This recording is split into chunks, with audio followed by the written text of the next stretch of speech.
여러분, 혹시 학창시절 괴롭힘을 당해본 경험이 있으신가요? 조용하고 소심하다는 이유로, 가정 형편이 어렵다는 이유로 무시당하고 상처받았던 기억들. 그 아픔을 가슴 깊이 묻어두고 살아가는 분들이 많을 겁니다. 오늘 제가 들려드릴 이야기는 그런 상처를 딛고 일어선 한 여성의 이야기입니다. 49살 이서진. 고등학교 시절 최소영과 박나경이라는 두 동창에게 끊임없이 괴롭힘을 당했던 조용한 소녀였죠. 하지만 그들은 몰랐습니다. 그 조용했던 소녀가 10년 넘게 한서율이라는 필명으로 활동하는 베스트셀러 작가가 되었다는 것을, 그리고 라온바이오 회장의 아내가 되었다는 것을 말이죠. 운명의 재회는 라온바이오 10주년 기념 파티에서 시작됩니다. 여기서 뭐 해? 설마 파티에 초대받아서 온 건 아니겠고. 너는 뭐, 청소 일이라도 하러 온 거야? 여전히 교만한 태도로 서진을 조롱하며 심지어 일부러 주스를 쏟아 망신을 주는 최소영과 박나경. 하지만 그 순간 라온바이오 회장이 나타나 단호히 말합니다. 당신들은 누구시길래 제 아내에게 이런 짓을 하는 거죠? 그리고 며칠 후 익명 게시판에 그들 남편들의 비리가 폭로됩니다. 수억 원대의 리베이트 수수, 연구 데이터 조작. 하루아침에 모든 것을 잃게 된 최소영과 박나경. 절망에 빠진 그들이 라온바이오 로비에서 무릎을 꿇고 용서를 구할 때 서진은 조용히 말합니다. 정직하게 살아. 타인을 함부로 상처 주지 마. 하지만 진짜 반전은 여기서 끝나지 않습니다.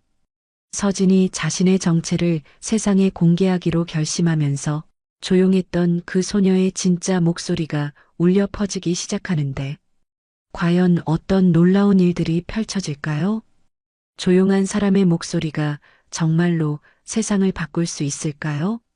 지금부터 들려드릴 이 감동적인 이야기, 끝까지 들으시면 진정한 승리가 무엇인지 깨닫게 되실 겁니다.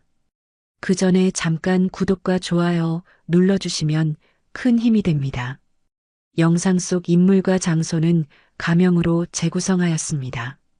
49살의 나이에도 아침 6시면 어김없이 눈이 떠집니다. 창문을 열어 신선한 공기를 들이마시며 하루를 시작하죠. 오늘도 어제와 같은 일상이 기다리고 있어요. 커피 한 잔을 우려내고 서재로 향하는 발걸음이 익숙합니다. 책상 위에는 어젯밤 마저 쓰지 못한 원고가 그대로 놓여 있어요. 한서율이라는 필명으로 활동한 지 벌써 10년이 넘었습니다. 베스트셀러 작가라는 타이틀이 따라다니지만 정작 내 진짜 이름을 아는 사람은 거의 없죠. 출판사 편집자와 남편 기훈이 정도가 전부입니다. 서진아, 아침 먹자. 기훈의 목소리가 복도 끝에서 들려와요. 따뜻하고 든든한 그 목소리를 듣고 있으면 마음이 편안해집니다. 결혼한 지 20년이 넘었지만 여전히 나를 소중히 여겨주는 사람이죠. 식탁에 앉아 기훈과 마주보며 토스트를 베어 물었습니다. 그가 신문을 펼쳐들고 있을 때 문득 입을 열어요. 회사 10주년 기념 파티 말인데. 응, 꼭 같이 가야 해. 내가 없으면 의미가 없어. 기훈은 신문에서 시선을 떼며 미소를 짓습니다. 라온바이오라는 회사를 일궈낸 그에게 이번 파티는 특별한 의미가 있을 거예요. 하지만 나에게는 부담스럽기만 하죠. 사람들 앞에 나서는 것이 언제나 어색하고 불편합니다. 오후에는 동네 복지관으로 향했어요. 매주 화요일과 목요일 독서지도 봉사를 하고 있습니다. 아이들의 맑은 눈동자를 보고 있으면 마음이 따뜻해져요. 특히 소심하고 내성적인 아이들을 보면 어린 시절의 나 자신이 떠오르죠. 선생님, 이 책 재미있어요. 12살 지우가 들고 온 책을 보니 내가 쓴 동화책이었습니다. 물론 지우는 작가가 바로 앞에 앉은 나라는 사실을 모르죠. 그저 재미있는 이야기를 써준 한서율 작가에게 고마워할 뿐입니다.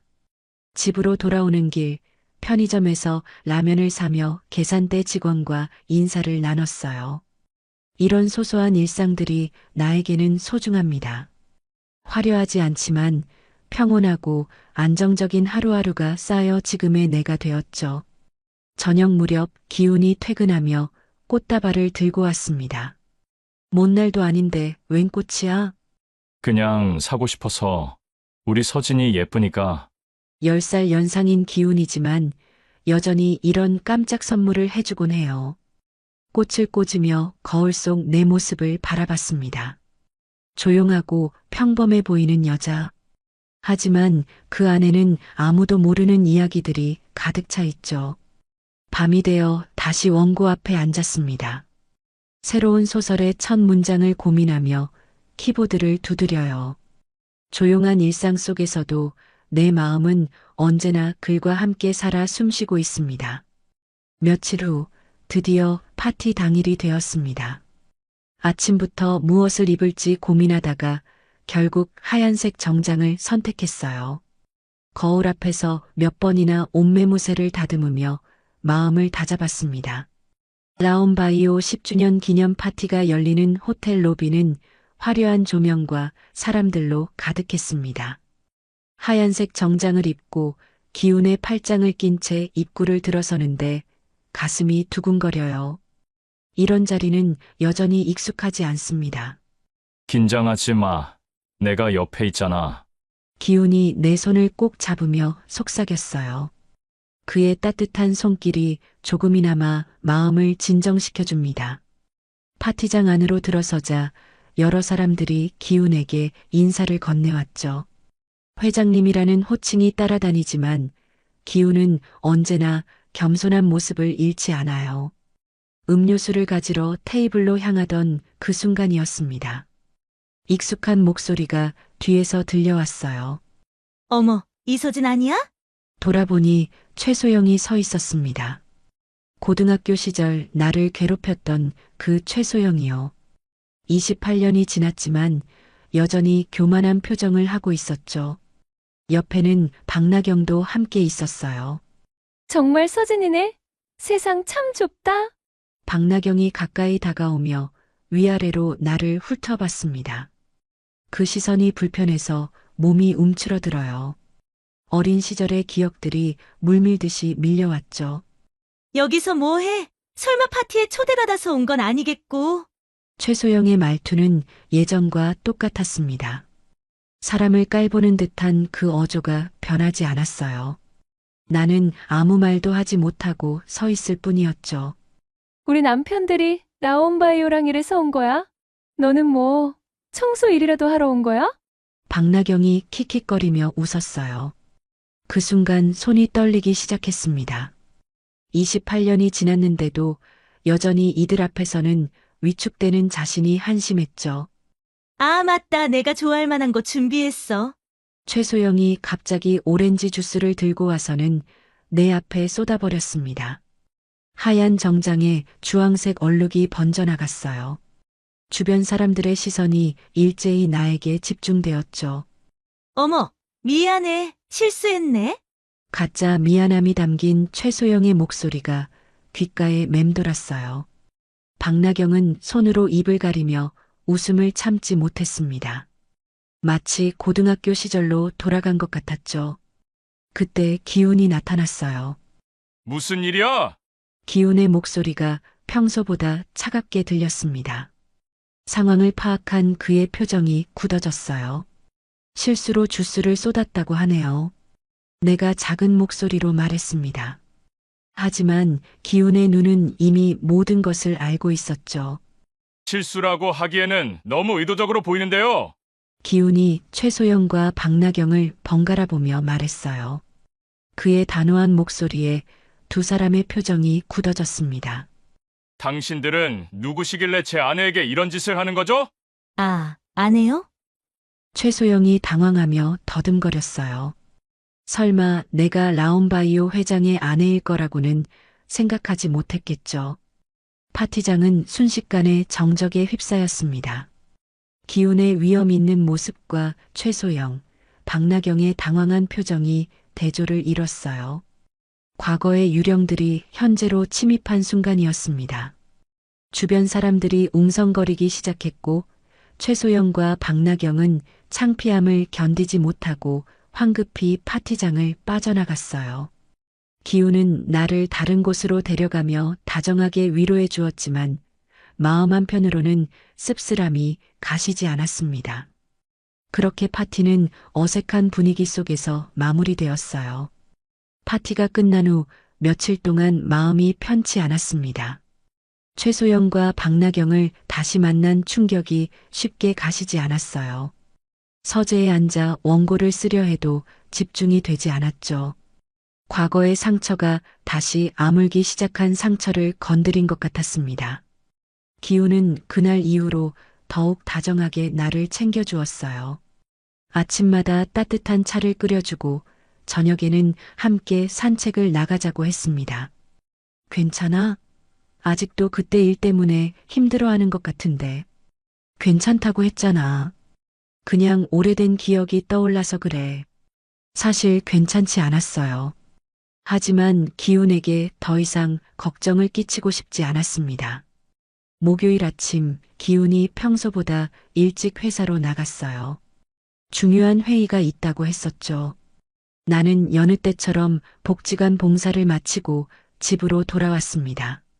저녁 무렵 기훈의 전화가 걸려왔어요.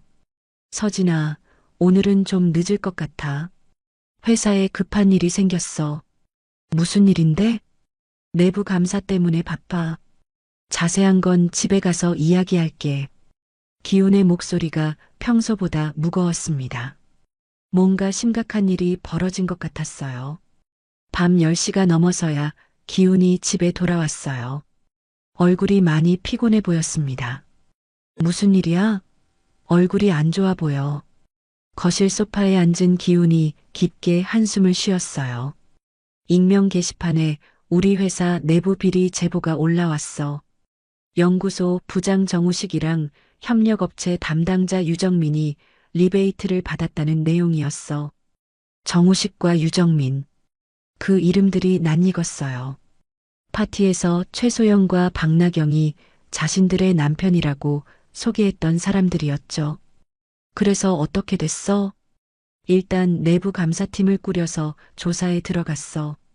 오늘 하루 종일 관련 자료들을 점검했는데 기훈이 말을 멈추고 고개를 저었습니다. 사실이야.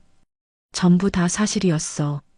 정우식은 연구 데이터를 조작해서 불필요한 장비를 구매하도록 했고 유정민은 그 과정에서 상당한 리베이트를 챙겼어. 가슴이 답답해졌어요. 기훈이 그렇게 정직하게 운영해온 회사에 이런 일이 벌어졌다니. 금액이 얼마나 돼? 수억 원이야. 게다가 이런 일이 한두 번이 아니었어. 몇 년 동안 계속되어 온 일이었다고. 기훈의 목소리에 분노와 실망이 섞여 있었어요. 믿었던 직원들에게 배신당한 기분이겠죠. 내일 이사회를 열어서 두 사람 모두 해임 조치를 내릴 거야. 그리고 관련 협력업체와의 계약도 전부 해지하기로 했어. 잘한 결정이야. 잘못한 사람들은 당연히 책임을 져야지. 나는 기훈의 손을 잡으며 말했습니다. 그의 원칙적인 모습이 자랑스러웠어요. 그날 밤 잠이 오지 않아 창밖을 바라보았습니다. 최소영과 박나경의 남편들이 그런 일을 저질렀다니. 파티에서 나를 무시하며 우쭐댔던 그들의 모습이 떠올랐어요. 과연 내일부터 그들의 삶이 어떻게 변할지 궁금했습니다. 정의는 늦더라도 반드시 실현된다는 말이 있죠. 그 말이 현실이 되는 순간을 목격하고 있는 것 같았어요. 다음 날 아침 뉴스에서 라온바이오의 내부 비리 사건이 보도되었습니다. 기훈이 신속하게 대처한 덕분에 회사의 투명한 자정 노력이 긍정적으로 평가받고 있었어요. 하지만 정우식과 유정민은 하루아침에 모든 것을 잃게 되었죠. 회사 분위기는 어때? 아침 식사를 하며 기훈에게 물었습니다. 충격을 받은 직원들이 많아. 그래도 다들 올바른 결정이었다고 생각하는 것 같아. 기훈은 여전히 피곤해 보였지만 어제보다는 표정이 밝아진 것 같았어요. 오후에 복지관에서 봉사를 마치고 집으로 돌아오는 길에 편의점에 들렀습니다. 계산을 하는데 뒤에서 익숙한 목소리가 들렸어요. 이것도 안 되고 저것도 안 되고 아이들 우유도 못 사겠네. 돌아보니 박나경이었습니다. 며칠 사이에 많이 초췌해진 모습이었어요. 예전의 거만한 모습은 온데간데 없이 사라졌죠. 박나경은 나를 알아보고는 당황한 표정을 지었습니다. 하지만 도망갈 수도 없는 상황이었어요. 서진아. 응, 안녕. 나는 담담하게 대답했습니다. 박나경의 눈가가 붉어져 있었어요. 우리 때문에 이런 일이 생긴 건 아니지? 무슨 말이야? 파티에서 우리가 너무 심하게 했잖아. 그래서 복수하려고. 박나경의 목소리가 떨리고 있었습니다. 하지만 나는 고개를 저었어요. 그런 게 아니야. 잘못을 저지른 사람이 책임을 지는 것뿐이야. 며칠 후 최소영에게서 예상치 못한 전화가 걸려왔습니다. 서진아, 만날 수 있을까? 할 말이 있어. 목소리가 많이 달라져 있었어요. 예전의 오만한 톤은 전혀 찾아볼 수 없었습니다. 카페에서 만난 최소영은 완전히 다른 사람이 되어 있었어요. 머리도 제대로 손질하지 않았고 화장도 엉성했습니다. 우식이가 해고당했어. 업계에서 완전히 매장당했다고 해. 최소영이 커피잔을 붙잡고 말했어요. 아이들 학교에서도 소문이 났어. 친구들이 피하기 시작했다고. 그동안 남편의 지위로 유지해왔던 모든 것들이 무너지고 있었던 거죠. 서진아, 정말 미안해. 그때 우리가 너무 심했어. 최소영이 고개를 숙이며 말했습니다. 하지만 그 사과가 진심인지 아니면 지금 상황 때문인지 확신할 수 없었어요. 과거 일은 그냥 넘어가자. 지금은 앞으로 어떻게 살 것인지가 더 중요하잖아. 우리 어떻게 하면 될까? 정말 막막해. 최소영의 눈에 눈물이 고였습니다. 한때 나를 괴롭혔던 사람이지만 지금은 그저 절망에 빠진 한 사람으로 보였어요. 그날 저녁 기훈에게 최소영과 만난 이야기를 했습니다. 많이 달라졌구나. 응. 완전히 다른 사람 같았어. 그래도 잘못한 건 잘못한 거야. 동정심으로 원칙을 흐려서는 안 돼. 기훈의 말이 옳았습니다. 하지만 한편으로는 그들의 처지가 안쓰럽기도 했어요.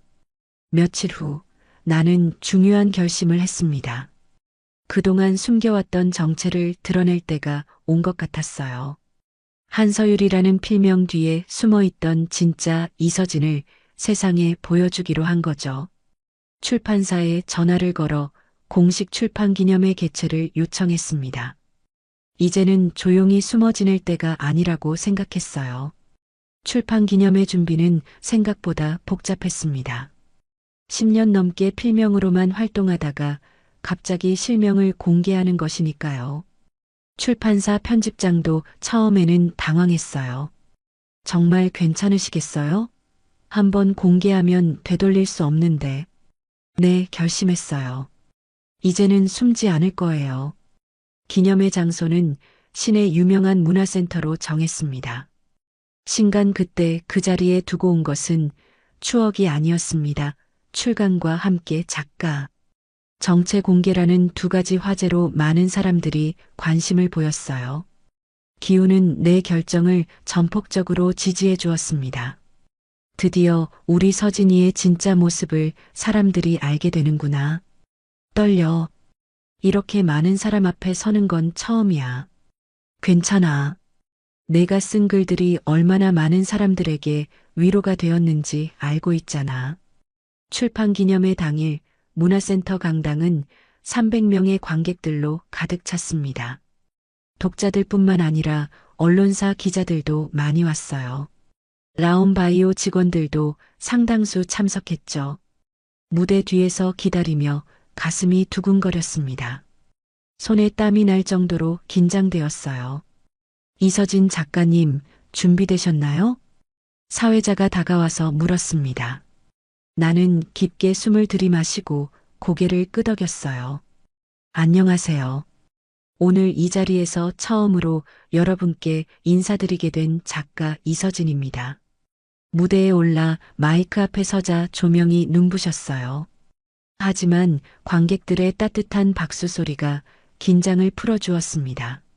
10년 넘게 한서율이라는 필명으로 여러분을 만나왔는데 오늘 처음으로 제 진짜 이름을 밝히게 되었습니다. 관객석에서 탄성이 터져 나왔어요. 많은 사람들이 깜짝 놀란 표정을 짓고 있었습니다. 이번 신간 그때 그 자리에 두고 온 것은 추억이 아니었습니다는. 제가 직접 겪었던 학창 시절의 상처와 그것을 극복해가는 과정을 담은 이야기입니다. 목소리가 떨렸지만 계속 말을 이어갔어요. 조용하고 소심했던 저는 오랫동안 상처받은 기억들을 마음 깊은 곳에 묻어두고 살았습니다. 하지만 그 상처들이 결국 저를 글쓰는 사람으로 만들어 주었어요. 관객들이 숨을 죽이며 집중하고 있었습니다. 과거의 아픔을 부정하거나 잊으려 하지 않고 그것을 받아들이고 승화시켜 나갈 때 진정한 치유가 시작된다고 생각합니다. 뒤쪽에서 기운이 환하게 웃으며 박수를 치고 있는 모습이 보였어요. 그 순간 모든 긴장이 사라졌습니다. 조용한 사람들의 목소리는 작을지 모르지만 그 속에는 깊은 진실이 담겨 있습니다. 오늘 이 자리에서 여러분께 그 진실을 전하고 싶었어요. 질의응답 시간에 한 독자가 손을 들었습니다. 작가님의 글을 읽으며 많은 위로를 받았는데 실제로 이런 경험을 하셨던 분이라니 더욱 감동적입니다. 감사합니다. 혼자만의 아픔이라고 생각했는데 많은 분들이 공감해 주셔서 용기가 생겼어요. 기념회가 끝난 후 사인회를 진행했습니다. 500권이 넘는 책에 사인을 해드렸죠. 독자들의 따뜻한 말들이 마음을 울렸어요. 라온바이오 직원들도 여러 명 와서 책을 샀습니다. 그들은 회장님의 아내가 이런 훌륭한 작가였다는 사실에 놀라워했어요. 집으로 돌아오는 차 안에서 기운이 말했습니다. 정말 자랑스러워. 오늘 내 모습이 너무 당당하고 아름다웠어. 고마워. 이제야 진짜 내가 된 것 같아. 그날 밤 뉴스에서도 출판 기념회 소식이 나왔습니다. 조용했던 내 삶에 큰 변화가 시작되고 있었어요. 출판 기념회 이후 며칠 동안 언론의 관심이 계속되었습니다. 인터뷰 요청도 많이 들어왔지만 대부분 정중히 거절했어요. 아직은 조용히 지내고 싶었거든요. 화요일 오후 복지관에서 봉사를 마치고 나오는데 휴대폰이 울렸습니다. 모르는 번호였어요. 여보세요?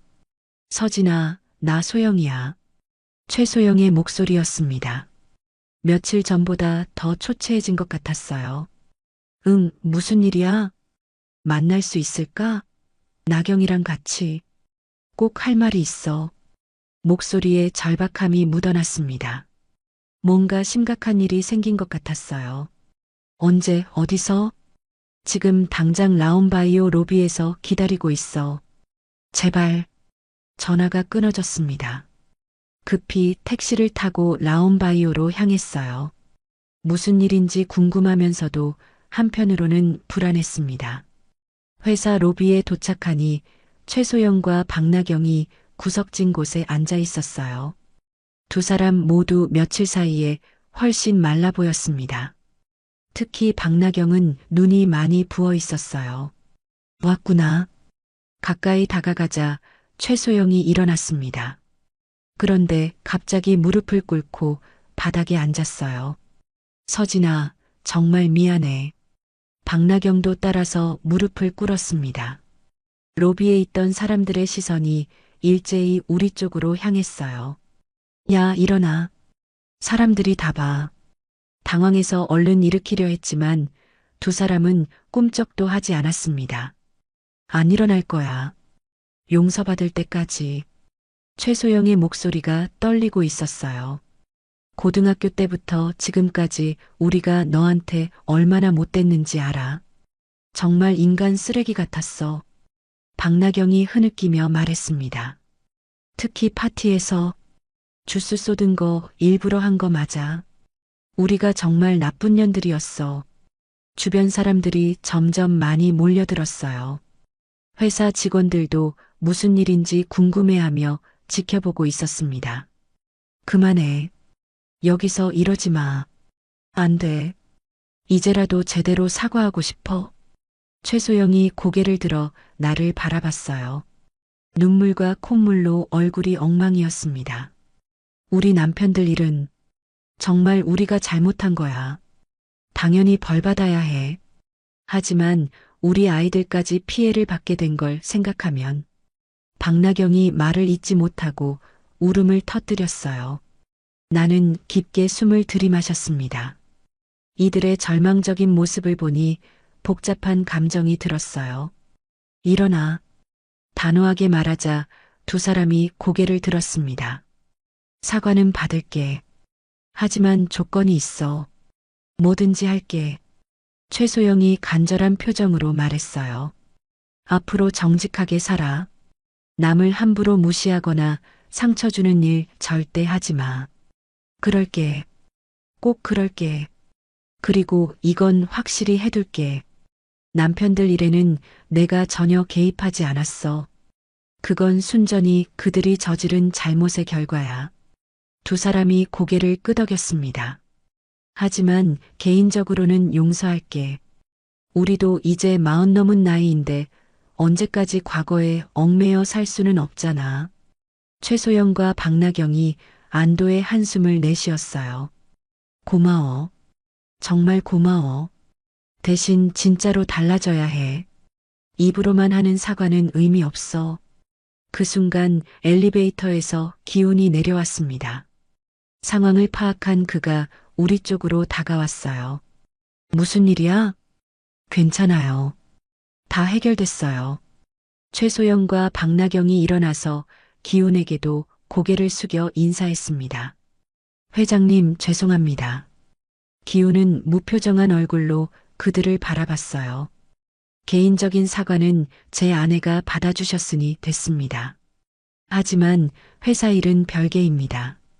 알고 있습니다. 두 사람이 로비를 떠나고 나서 기훈이 물었습니다. 정말 괜찮아? 응. 이제 정말 끝난 것 같아.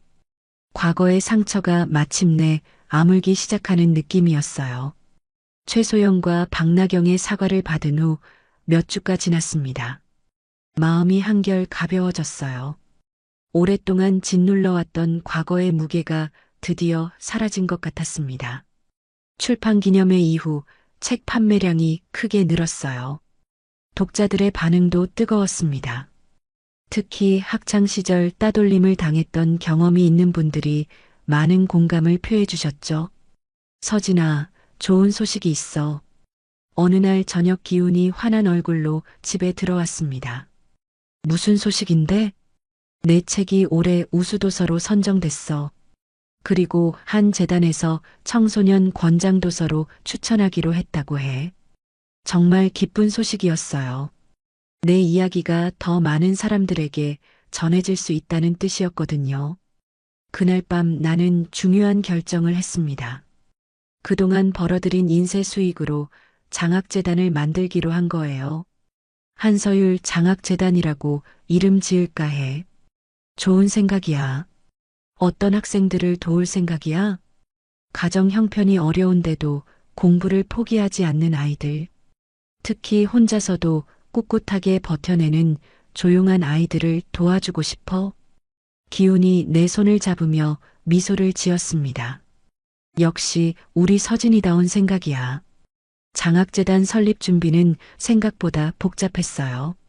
하지만 기훈이 많이 도와줘서 한 달 만에 모든 절차를 마칠 수 있었습니다. 첫 번째 장학금 대상자를 선정하는 과정에서 인상 깊은 학생들을 많이 만났어요. 부모님이 안 계시는데도 동생들을 돌보며 공부하는 고등학생, 아르바이트를 하면서도 전교 1등을 유지하는 중학생 등이 있었죠. 특히 김민지라는 16살 여학생이 기억에 남았습니다. 담임 선생님의 추천서를 읽어보니 나와 비슷한 상황이었어요. 얌전하고 조용한 성격이라 친구들과 잘 어울리지 못하지만 혼자서도 묵묵히 자신의 길을 걸어가는 아이입니다.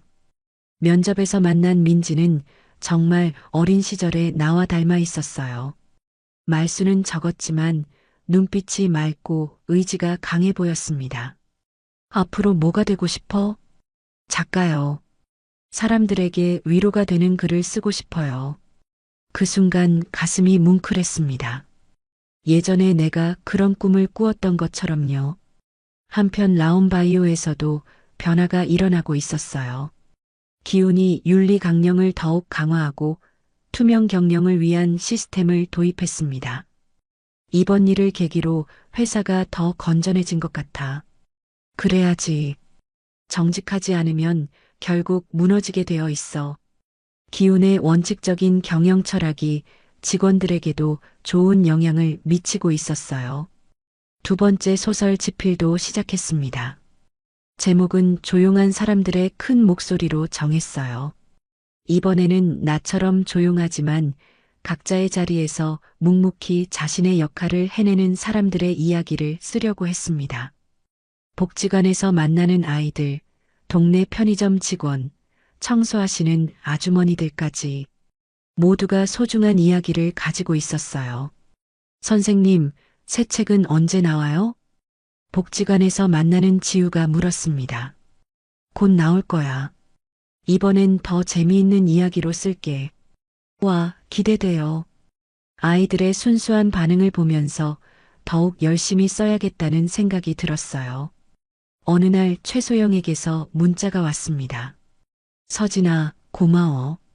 우리 가족 모두 정말 많이 달라졌어. 아이들도 이제 밝아졌고 우식이도 새로운 일 찾아서 열심히 하고 있어. 짧은 문자였지만 진심이 느껴졌어요. 그들도 새로운 삶을 시작하고 있는 것 같았습니다. 저녁 무렵 기훈과 함께 산책을 나갔습니다. 단풍이 물든 길을 걸으며 지난 몇 달을 돌아봤어요. 많은 일이 있었네. 그래도 모든 게 좋은 방향으로 흘러가고 있어. 맞아. 진실은 결국 드러나게 되어 있고 정직한 사람들이 결국 승리하는 것 같아. 조용했던 내 목소리가 이제는 많은 사람들에게 전해지고 있었습니다. 그것만으로도 충분히 의미 있는 일이었어요. 한서율 장학재단 첫 번째 장학금 수여식이 열리는 날이 다가왔습니다. 15명의 학생들이 선정되었고 각자 1년간 학비와 생활비를 지원받게 되었어요. 수여식 장소는 라온바이오 사옥 대강당으로 정했습니다. 떨려. 이런 식으로 공식 행사를 주관하는 건 처음이야. 아침부터 옷을 여러 번 갈아입으며 고민했어요. 기훈이 옆에서 웃으며 말했습니다. 괜찮아. 내가 하고 싶어서 시작한 일이잖아. 자신 있게 하면 돼. 수여식에는 학생들과 가족들뿐만 아니라 언론사 기자들도 참석했어요. 조용했던 내 삶에 이렇게 많은 관심이 쏠리다니 아직도 신기했습니다. 무대에 올라 마이크 앞에 서자 긴장되었지만 관객석에 앉은 학생들의 밝은 얼굴을 보니 마음이 차분해졌어요. 안녕하세요. 한서율 장학재단을 설립한 작가 이서진입니다. 따뜻한 박수가 터져 나왔습니다. 여러분과 같은 나이였을 때 저는 매우 조용하고 소심한 학생이었어요. 친구들과 어울리지 못하고 혼자서 책만 읽는 아이였죠. 학생들이 집중해서 듣고 있었어요. 그때는 그런 제 모습이 부끄럽고 한심하다고 생각했습니다. 왜 다른 아이들처럼 밝고 활발하지 못할까 하며 자책하기도 했어요. 김민지가 앞자리에 앉아 눈을 빛내며 바라보고 있었습니다. 하지만 나이가 들면서 깨달은 게 있어요. 조용한 사람들의 목소리는 결코 작지 않다는 거예요. 오히려 그 속에는 더 깊고 진실한 이야기들이 담겨 있습니다. 여러분도 지금은 힘들고 외로울 수 있어요. 가정 형편이 어렵거나 친구들과 잘 어울리지 못해서 속상할 수도 있겠죠. 하지만 그 모든 경험들이 여러분을 더 강하고 지혜로운 사람으로 만들어줄 거예요. 한 학생이 눈물을 흘리고 있는 모습이 보였어요. 정직하게 살아가세요. 남을 무시하거나 상처 주는 일은 하지 마세요. 그리고 여러분 자신을 믿으세요. 조용해도 괜찮고 느려도 괜찮습니다. 여러분만의 속도로 여러분만의 길을 걸어가면 됩니다. 장학금 수여가 끝난 후 학생들과 개별적으로 이야기를 나눴어요. 특히 민지와의 대화가 인상 깊었습니다. 선생님, 저도 언젠가 선생님처럼 될 수 있을까요? 물론이야. 내가 쓴 글 읽어봤는데 정말 감동적이었어. 계속 쓰다 보면 분명 훌륭한 작가가 될 거야. 고마워요. 용기가 생겨요. 민지의 환한 미소를 보며 어린 시절의 내가 떠올랐어요. 그때 누군가 이런 말을 해줬다면 얼마나 힘이 되었을까 싶었습니다. 수여식이 끝나고 며칠 후 고등학교 동창회 연락이 왔어요. 졸업한 지 30년 만에 처음 받는 연락이었습니다. 서진아, 나 반장했던 김태연이야. 동창회 하는데 꼭 와줘. 내가 유명한 작가라는 걸 이제 알았어.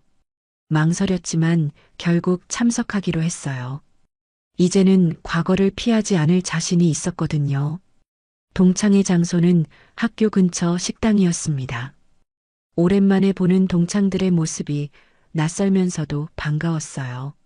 모두들 나이가 들어 많이 변해 있었습니다. 서진아, 정말 오랜만이다. 어머, 서진이 맞아? 완전 달라졌네. 사람들이 반갑게 인사했어요. 예전과 달리 따뜻한 관심을 보여줬습니다. 최소영과 박나경도 와 있었어요. 두 사람은 조심스럽게 다가와서 인사했습니다. 서진아. 응, 안녕. 어색하지만 자연스럽게 대화를 나눴어요. 이들도 많이 달라진 것 같았습니다.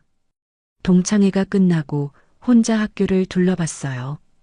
교정에는 예전 그대로 벤치가 있었습니다. 점심시간마다 혼자 앉아서 책을 읽던 그 벤치였죠. 벤치에 앉아 하늘을 올려다봤어요. 구름이 천천히 흘러가고 있었습니다. 핸드백에서 노트북을 꺼내 새로운 이야기를 쓰기 시작했어요. 조용한 사람들의 큰 목소리의 마지막 장이었습니다. 조용했던 그 소녀는 이제 세상을 향해 당당히 말할 수 있게 되었다. 그동안 숨겨왔던 진짜 목소리로 키보드를 두드리는 소리가 고요한 교정에 울려 퍼졌어요. 예전에는 상상도 할 수 없었던 일이었습니다. 해가 저물어가는 교정에서 나는 계속 글을 썼어요. 조용했던 이서진의 목소리는 이제 세상 곳곳에서 울려 퍼지고 있었습니다. 그 목소리가 누군가에게는 위로가 되고 누군가에게는 용기가 되고 있었죠.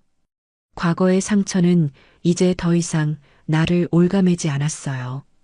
오히려 그 경험들이 지금의 나를 만들어준 소중한 자산이 되었습니다.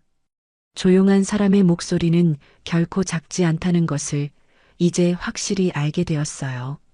그리고 그 목소리로 세상을 조금씩 변화시켜 나갈 수 있다는 것도요. 오늘도 귀한 시간 내어 끝까지 시청해주신 구독자 여러분 진심으로 감사드립니다. 오늘의 이야기가 마음을 울렸다면 구독과 좋아요, 댓글 부탁드립니다.